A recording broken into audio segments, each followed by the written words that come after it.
As I said, I was on Bataan for approximately 3 weeks when General King ordered the surrender of Bataan. I, along with my battalion that I was attached to, was surrounded by the Japanese soldiers. They took all our arms, naturally, and then pushed us back out on the road near Marvelis. I was on the death march for 2 days and 3 nights. And during that period of time, I saw hundreds of Filipinos and Americans shot, bayoneted, their heads cut off with swords by the officers for the slightest infraction, because the weather was so hot. We were in 110 to 120 degree weather. We had no water, we had no food, we had nothing. And if a man left the column to relieve himself, he got shot. If there was a puddle on the road and they saw that, even if it was muddy and no matter how it is, the men were so starved for water, so thirsty, and they ran over to get a drink from the muddy water, they got bayoneted or shot. On a 100-mile march, there were some 60,000 Filipinos. During the course of that march, 12,000 Filipinos were killed and 600-odd Americans killed. And figuring that out statistically, that's approximately 1 soldier or 1 human being every 30 feet. And that, you know, when you look at it now, it's pretty ghastly and pretty cruel. I knew I couldn't take this I wasn't going to last long myself. So during a rainstorm, there was a lot of lightning and thunder and a lot of noise. I dove off the side of the road and into the jungle and worked my way into deeply as I could into the jungle and get away from the column. It took me approximately 4 days, I believe it is now, to work my way back to Marvelis, which is the closest that I could get to Corregidor. And I gathered up some wood and debris that was there, tied it together with anything I could find, and worked myself out into the bay and swam back to Corregidor. I would say that it took me a good 10 hours that I was in the water, not knowing at the time, but found out later that it was shark infested, but evidently I wasn't good enough to eat, and they weren't interested in me, thank goodness. But anyway, when I got close to the shore on Corregidor, then the Marines started firing at me. This time I'm happy to say that evidently there was a bunch of lousy shots because they missed me. Anyway, when they finally recognized that I wasn't an infiltrator, they come out and pulled me into shore. And luckily, because I was pretty well gone by the time I got close there. There is a picture of me in the National Geographic magazine showing a bunch of GIs out in front of the tunnel, and I happened to be in the front with my hands up. It was a propaganda film, a picture by the Japanese, and I don't know how I managed to get there, but We came across a very large bomb crater. And in the bottom of the bomb crater was some collected rainwater, horrible looking stuff. And the lieutenant, exercising discipline, held the men back from plunging down into that thing and filling their canteens. He said, okay, Doc, you gather up canteens and you go down there and fill them up. But anyway, I foolishly laid my pack down in my carbine and took the canteens and the halazone tablets and went down into the bottom of this bomb crater, laid out the canteens, and here I am with 2 hands with a canteen each in hand in the water, and 13 Japanese tanks attacked. Could hear them coming, and I sort of looked up, and I could see them. And here I am really out there, no weapon, just helpless. I couldn't get up and run up the side of the bomb crater and head back to my area. It was too late then. The tanks were in and around us and firing, and the Marines were firing, and the Shermans were firing, and God, things were flying through the air. But they were swarming all over the place. And we had, by that time, this is D-Day, landed General Sherman tanks, 5 of them. And they're pretty agile, too. They mounted like a 155 gun, pretty powerful gun, and they were very well armored. They were quite agile themselves, but these 13 tanks threw themselves upon the General Shermans, much to their, and the General Shermans just knocked them out. Just incredible. Though the Shermans were firing as fast as they humanly possibly could, blowing those little tanks off. The riflemen were throwing tons of fire into the tanks. The tanks were easily punctured. They didn't have a chance. But the point was, one of them comes up on the edge of the bomb crater and is trying to depress the cannon. I guess they decided, forget it, we can't get the gun down there anyway, so they backed off, and then bang, the Sherman hit it, and the turret went up in the air about 20 feet and spun around, and that was so much for that one. But it was just intense. It was so noisy, you just couldn't believe it. And the intensity of the fire was just incredible. The Japanese were firing artillery down into the area, and the tanks were just, it was a suicide attack. They just lost their entire tank force, bang, in one hot 10 minutes. It was incredible. Buzo had been a sergeant major of the constabulary police, I believe. When the Japanese came to Guadalcanal and the Coast Watcher had to hide, Buzo then became a very important element because he commanded the police there. They literally guided us across that island, and if it hadn't been for those natives carrying stuff, carrying food for us, ammunition, guiding us, scouting for us and all that, I don't believe that we would have been anywhere near as successful as we were. So Buzo, as you know, I think everybody knows the story of how he was captured by the Japanese and was tortured. They stabbed him with a bayonet under the throat and under the ribs and in his genitals and everything, and they tied him to a coconut tree. And because they had found a little American flag on him, and they knew that he was scouting for the Americans, and they wanted to know where our lines were, and he wouldn't tell them anything. And they just stabbed him for hours and tortured him until he passed out. And they thought surely he was dead. So they just left him hanging there. Well, the old rascal chewed his way through the rope, and then he crawled for something like 3 miles, crawled through the jungle back to our lines to tell them where the Japanese lines were.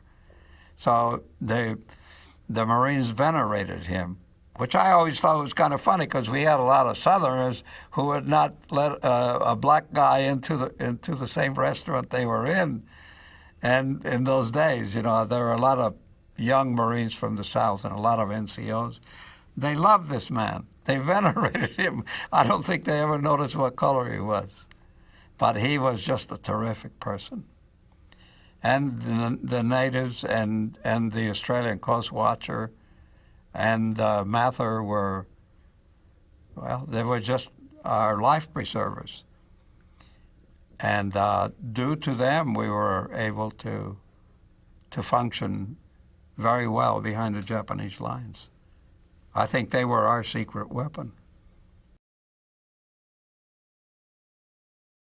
There was a machine gunner named Mitch Page, and he had just a platoon of machine gunners. But, you know, a machine gun fires 550 rounds per minute. But they had beefed up their machine guns so they'd fire 1,000 rounds per minute. And the Japanese, they always attacked at night because they didn't think the Americans were very good fighters at nighttime, and also they weren't used to fighting at night. They were used to fighting in the daytime. But the Marines were ready for them. And when they hit the barbed wire, Mitch Page yelled out, "Fire, machine guns, fire!" And all these guys, they opened up. There were about 925 Japanese that were killed. And most of the guys, they were either killed or wounded because there were so many Japanese. And Mitch, he was wounded, but he wasn't wounded severely. He stayed up there all night long, and he'd go to machine gun that the guys had been killed, so that he'd make the Japanese think that we still had a significant force. And then he came back, and there was an empty machine gun, and he was running towards it, and a Japanese was running for it. And so he got there first, and there was a string of ammunition, 250 rounds, down on the ground. It was on the grass. And he fed it into the machine gun, and he pulled the round back, and it put it into the chamber. And then you pull it back again, it goes in, and get ready to fire. And he was getting ready to pull it back to fire. He says, my jaw was just frozen stiff. I couldn't move. And at that time, the Japanese, who was about 30 yards away, he had a Nambu machine gun, one of their own, and he had a clip in his machine gun, and he fired at Mitch. It was only 30 yards away. It was almost a shot that you couldn't miss, and the bullets just went right in front of Mitch's face. And then Mitch was able to pull back the lever on the machine gun and went into the chamber, and he swung it around, and he killed a man. Mitch took the machine gun right off of the tripod and lifted it up. And he said, you know, it was red hot. It was burning my hands, because he says, I was so excited, I didn't even feel it. And he said, first, I had learned a little Japanese when I was playing baseball before the war. And he yelled out to the Japanese that were off in the background. He said, stand up! And so these Japanese, being very obedient soldiers, they stood up. And Mitch took his machine gun and mowed them all down. And then they attacked. And they went down there, and there were no Japanese left. The battle was over. Just about daylight. Most of the men, including myself, had suffered from extensive battle fatigue because we had been awake for over 48 hours. And we were just about wiped out. I knew that we had to have some reinforcements. And I discussed this with my sergeant, Sergeant Johnson. And he said, we don't have any reinforcements. I said, well, they'll be charging us any minute. We can't hold them off. He says, I know it. I said, well, what about tanks? He says, we don't have tanks. I says, yes, we do. I just saw them unloading down the beach just before dark last night. And he says, well, then go get them. So I gave my Browning automatic rifle to my assistant and took his M1, and I started running down the beach area to where these tanks were half a mile or a quarter of a mile away. Well, I had gone perhaps 100 feet when the silence was broken by a bugle blowing charge. This is the bugle that's written up in some of the official reports. Well, as I was running down the beach and I heard this bugle, I thought I'd been shot, and I thought it was St. Peter blowing his trumpet for me. And I turned around and looked, and here was a Japanese bugler standing out in front of their lines, plainly exposed and blowing charge. And it sounded something like this. Something like that. He played charge through completely once, and nobody moved. Marines stuck their heads up out of their foxholes and looked around like Hey, what's going on? He started to play charge again on about the first note. He got shot by a Marine, and here they came at us, and the battle was on. Well, I speeded up my attempt to get the tanks up there, and I was back up with 4 tanks in about 15 minutes. When our tanks got there, and I was in the first tank, by the way, but I jumped out just before they got to where my foxhole had been, and the Japanese turned their attack onto the tanks. And the battle lasted for close to an hour before all the Japanese were annihilated. That was the only thing that saved the Japanese from penetrating our lines at the beach road at the extreme left flank, and if they'd have done that, they could have penetrated behind the lines for the entire operation. So the men onto our right would have had Japanese in front of them and Japanese behind us. Historians have said that Tarawa was the heaviest fortified piece of property during World War II. More heavily fortified than any piece of real estate even in Europe. By rights, no Marine should have ever set foot on Tarawa. The Japanese admiral there in charge of the island had bragged that it would take 1,000,000 men 100 years to take Tarawa. But the men of the 2nd Marine Division did it in only 76 hours, and that was something absolutely incredible. We lost over 1,000 Marines, something like 1,026 that died during the battle. More died later on. There were 5,000 Japanese killed.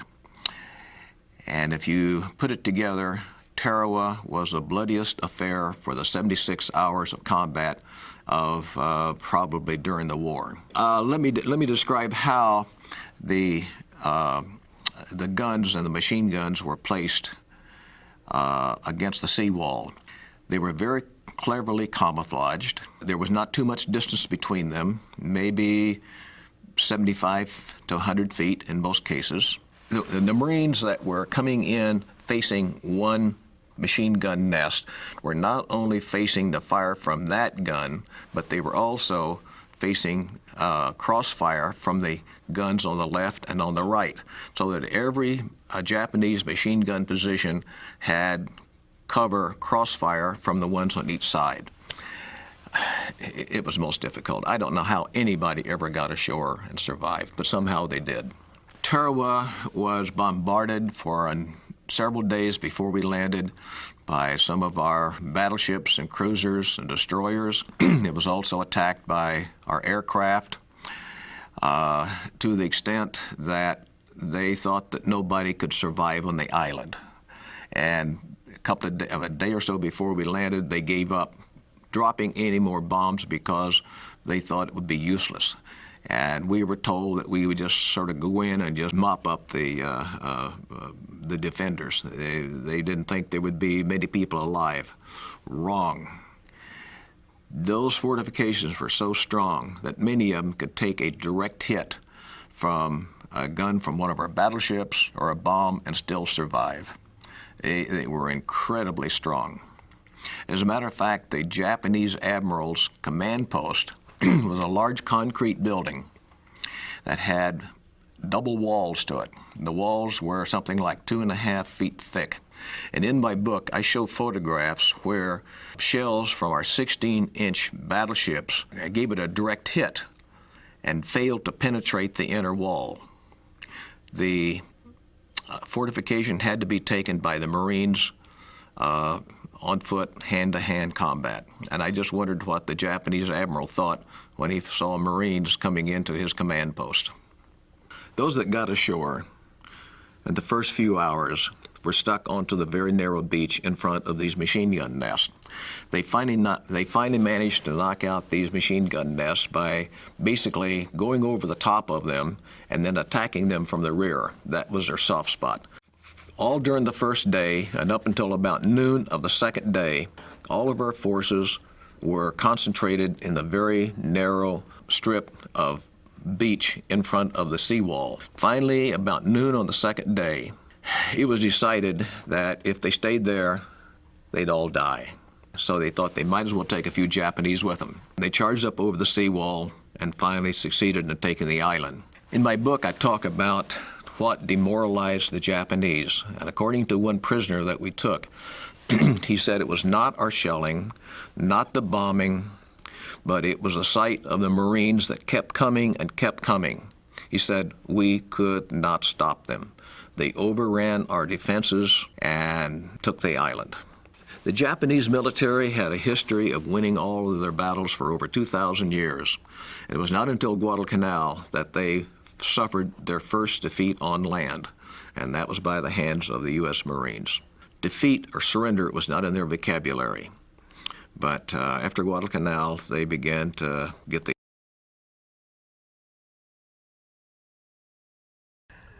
Well, the thing of it is, your adrenaline kicks in, and you can lift heavier weights and man heavier hoses than you could ordinarily. Two men can't hardly hold a 2.5-inch hose with the fire pumps going at full blast. But we did it then at Pearl Harbor, and half the time you couldn't see, except you see a little flame now and then.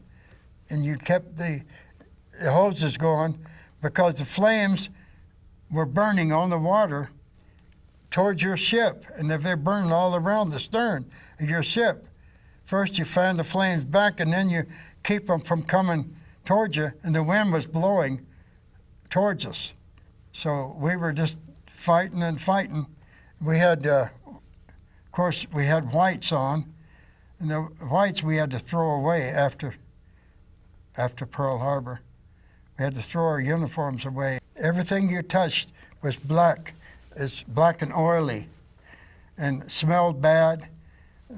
All the bodies were burning, and it's indescribable, really. It's so horrible that you put it out of your mind afterwards. If you don't, why, you'd wind up going over the edge. So actually, your rage saves you in a battle. You get so pent up, and your adrenaline kicks in, I guess they call it, that you fight.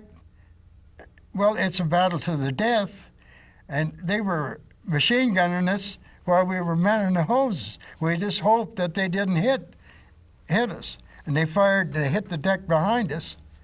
We could see the splinters coming up behind us, but we kept fighting the fire, and we saved the Tennessee by putting the fire out.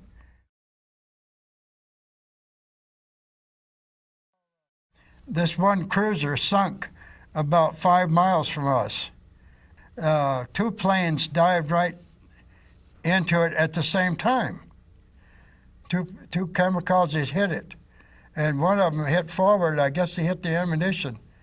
A great big pall of flame went up. The cruiser sank within just a few minutes, but they got most of the men off, and we picked up a lot of them because of the sharks. The sharks was attracted by men falling in the water, jumping in the water. We sent riflemen out to shoot the sharks in the water to keep them from getting the guys that had to abandon ship. They'd shoot at sharks around them so that they wouldn't attack the men. Sometimes you see blood come to the surface of a shark. Sometimes they would turn belly up, but it was real bad because a cruiser has around I think 11 or 1,200 men, and they all had to get off. But they got most of them off. That one ship that I saw sink.